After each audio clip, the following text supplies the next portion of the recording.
Aegis. I don't know if he's really sorted out at a major level. I've seen him at the free local using Aegis, but I don't see any character switches in this set. As we make our way to start the set on Counted City, Mochi. I don't see that very often. Nah, this... I mean, obviously, it's just known for those short side blast zones and the big amount of movement that is allowed for these characters.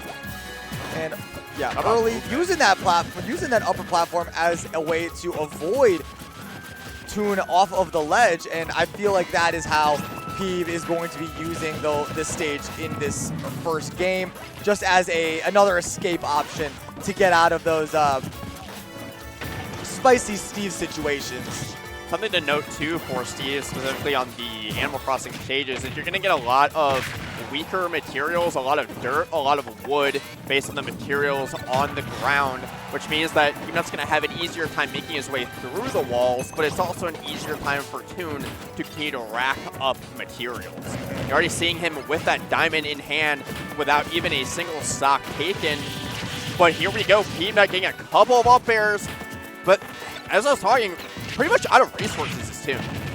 Doesn't matter if he can up smash. Yeah, and as you were saying, we are going to be seeing a lot of that wood, less iron specifically, as that crafting table does take iron to put down, and those mine carts and the anvil we're going to see just less of because there will be less of that material.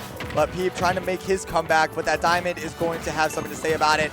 Another diamond in the back pocket, footstool, anvil, using up those precious iron resources.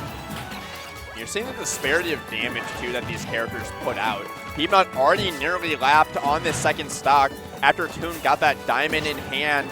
Just a couple of hits and a back air, almost going to kill the very heavy Mega Man off the side, thanks to those small blast zones from town. And Peeb just continues to try to chase Toon around this stage. I love watching Peeb. He is so unafraid to jump over that wall and then just hug the wall and just push pressure that way. Because it forces Steve into a really annoying situation. Like, probably disadvantageous for Peeb, but it is still very scary. Like, what are you planning, man? Like, why you lock yourself in here with me like that? Yeah, now we're both trapped. But Peeb, even if he applies that pressure, has not been able to get a meaningful opening yet. No stocks taken for him, as Toon already almost lapped him on this second stock. Continues to live at 155. But in the corner, and a backer is going to send him to his last stock. Toon is playing on a razor's edge. A back air was almost the end of that first stock for Toon, but that forward air, absolutely. 155, easy taking of that first stock, but it was quite an effort to get to that point. Losing two of his own and a big combo, all the way up to 58% with that pitiful wood tool. Only 58, Steve? I'm ashamed. He's holding on to that diamond he has in hand right now. Doesn't necessarily need it just yet, but Peeb's starting to really push this advantage. A lot of backers getting Toon off stage, but Toon gonna get that diamond out and start getting some materials in that inventory. Still very low on materials, using almost all of the wood as Peeb tries to flame slash that wall down. Find himself another diamond and more materials. Got himself a decent amount of iron now, but that Crash Bomber is going to lead into just one up air, but overextending just a bit into the anvil, and we got ourselves a 1-0 lead for Toon. The stage size, I feel like it was nothing but a boon for Toon, being that he had so much room to work with. Peabnut was stuck chasing him that entire game from go. Yeah, and it was... And as you were saying, Mega Man does not have that mobility to keep up with Steve, so I imagine we will be going to a stage that will shrink the playing field. What do I know? You still have the benefit of those small side blast zones, where if he can get Steve in an awkward position, that Mega Man backer is going to kill incredibly early. You're not going to die off the top at any reasonable percent from Steve up smash. But he needs to figure out a way to cut into this defensive wall from Toon early in this game. And he's got himself right on the edge of this stage, does not even care. Toon is defensive as hell. He's just gonna stay there. I'm gonna get my materials. I got a full pocket, and we're gonna go in now. Iron Wall versus Iron Wall as far as this matchup is concerned. Who has the better defense? So far, it's been Toon as he starts to tack on this damage with this golden hand. Better frame data on those gold tools. And that frame data is going to help a lot when you get one dunk after the other. And he was so close. Right before he grabbed that edge, just stealing it away from Peabnut is that first stock. Toon with a lead, going all the way down with that Elytra. Nice little glide. Now a huge combo. In hand, and that's nothing but hands. Oh, nothing but hands. Oh, no. Toon play on fire in this second game. Fully lap. Peabnut already gets the diamond in hand, and I have not seen Peabnut look this rattled in a set in so long. An explosion of just a close combat straight to Mega Man's Iron Head. And I knew Fighting Types was trying against Steel, but normally Steve has materials in his hands. Bobby and weaving in a lot of nods coming in from Toon. He is positively jazzed in the player cam about what's going on. Peabnut needs to get something figured out faster. He's looking down the barrel of being down 2-0 in this winner's qualifier. I mean, maybe it's still too early for the KK slider power-up, but he's got to find something in this mid-afternoon, in this late afternoon setting of Town and City. Okay, that's a little something. Drag down Bear into the up tilt is finally a positive for Peabnut in this set, but he is so far behind right now. One positive is there's not much as far as inventory for Toon. He does have another diamond, but finally starting to feel the tide shift a little bit. It just is very, very late for that. Yeah, he's very low on materials, is Toon, but has that diamond, has that get away from me tool. That fear of the diamond is enough, but that leaf shield, nothing but damage. And now 71%, almost empty backpack is Toon. Very damaged. Crafting table, and now on the ledge. This is a huge opportunity for Peabnut. Nice B reverse, holding that pressure, but that up tilt's a back air. Why does he have it? Who knows, but he does. And now Peabnut is staring down a 2-0 deficit.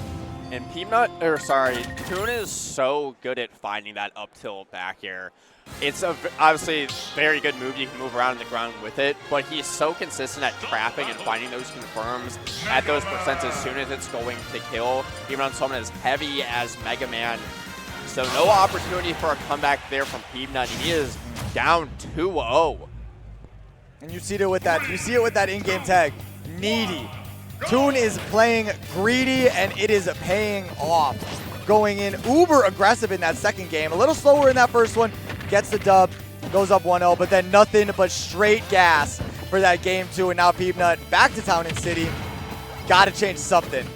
Peab has to play a near perfect neutral to even try to compete with the damage output from Steve and from Toon, who continues to find big damage every time he gets a hit. And already down quite a bit of percent in this game 3. You ain't slick. I see that TNT. Peep does too. It is hidden in that wooden block, but goes off with no damage to either person. And this is still pretty even. Toon hiding behind those two blocks. Peep not attacking as he was in those first 2 games, but gets a diamond, avoids the minecart back to the stage, and Toon back to playing defensively, just swatting away with those back airs in that up smash, almost taking that stock, just a crash bomber. Little bit of pressure, but whoa! Got to get rid of that leaf shield before taking that stock with the shield break and the fully charged down smash. Peabnut finding himself a lead. Shocking, I know. I was going to talk about how he was starting to put out those metal blades just to apply pressure, but that was a lot more pressure than that with that shield break. That could be exactly what the doctor ordered, Dr. Light, not Dr. Wily, to try to get back into this set. Finally a breath of life from Peabnut. Yeah, he was looking like he might need Dr. Wily's sinister schemes to get back into this one, but able to find it in a more moral way with a shield break.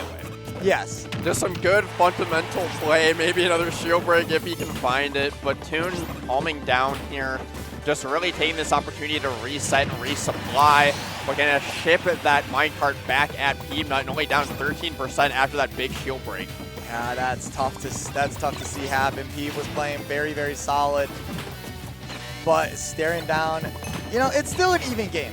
It feels like the momentum is starting to shift back into Toon's favor as the defense starts to really come into effect. And Peep struggling to find any opening, but finds one with that leaf shield, but then immediately backs off. He backs off with rush twice. He's getting very few opportunities to use that leaf shield. The way that Toon continues to either, you know, set up shop behind that wall or apply early pressure so that he can't let that leaf shield rip up close. It's made Peabnut a little neutered in his neutral, but Peabnut starting to move and groove a little bit. Landing on top of that leaf shield is exactly what he needs to apply that pressure. And those minecarts are not really applying the amount of pressure you'd expect. He's not giving Peep any space. He's right in front of him the entire time. He's not giving Peep any opportunities. Like, I don't want to deal with leaf shield, so I'm just going to stay in your face. My frame data will out frame data you, so I'm just going to stay right here, and you got to deal with it. And he's been dealing with it well, though. He's getting a lot of damage and getting a stock there once again on that down air into the back air off the rush. So great assist from his robot companion dog to try to get one on the board finally in this set. Yeah, this is going tough. He's finally some good momentum and a big lead. Toon is playing right up in Peabnut's face, but now dialing it back, getting a little bit more of those materials and a diamond. More importantly, that diamond. And now Peep trying to just land. I think he's fine. He's staying in the air. He's playing Mega Man right now. He's using those platforms to find his way down, just to try to reset, because this is what happens when you get down, is you get down and out. Not going to quite find the stop, but that's a lot of percent for Toon. One more big one on that diamond. He's going to let it rip again, and he is one stock away from going to winner side top 8 here at Flash Flood. And Peeb is doing everything he can to not make that happen. Push this just one more game at a time. Down into the last stocks are both of these players. Just more and more materials is Toon racking things up, and these minecarts, they are adding up, and that diamond, good turnaround from Peep to get that back air off of the recovery. We thought it was scary. It was looking like it was going to be over with that forward air with the diamond pickaxe, but Toon got himself another diamond. Almost all wood in that backpack, but got himself a good amount of iron as well. So those minecarts zooming straight over Peabnut's metal head. And that 2 minutes on the clock is Peabnut's best friend right now. But, just barely avoiding that down smash. He's still alive. He is barely on a razor's edge. Is Peabnut looking for a way to land, and it's his robo buddy. That dog is so helpful. A man's best friend, a robot man's best friend. Hopefully, he can see one more game with his friend in winner's side. And those up airs, not quite. Gonna need another one to connect before it gets real scary for Toon, but these guys are playing so patiently, so cautious. You have to against Steve. That minecart going straight over, and with the up air going over that as well. Leaf shield, nothing doing there. Still got our platforms, and we got ourselves on that platform. Back throw, no sir. Resetting. Toon definitely going to be looking for that up tilt here sooner than later, especially in this up close scenario if Peabnut stays too close. But Peabnut going to catch that roll of the back air, and he's barely alive. My gosh, Town and City, you're supposed to help us here. Here we go, explosion, but not going to get the spike he was looking for. Hunting with that back air, they're both looking for one. Has that diamond too, a lot will kill. Toon was not falling for that fake ledge trump, but there we go. You can hear the passion in Toon. That is a 3-0 victory for Toon to advance to the winner's side. What? No, he stands up. He's so impassioned. He just sits down and gives a little grin. Yeah. All right. Man, you can feel that. Like, he played that matchup fantastically. We've seen how many Steves that Peabnut has taken down, so came in with a very clear game plan. Made Leaf Shield pretty much a non-factor in that matchup. Did not give him the opportunity to land with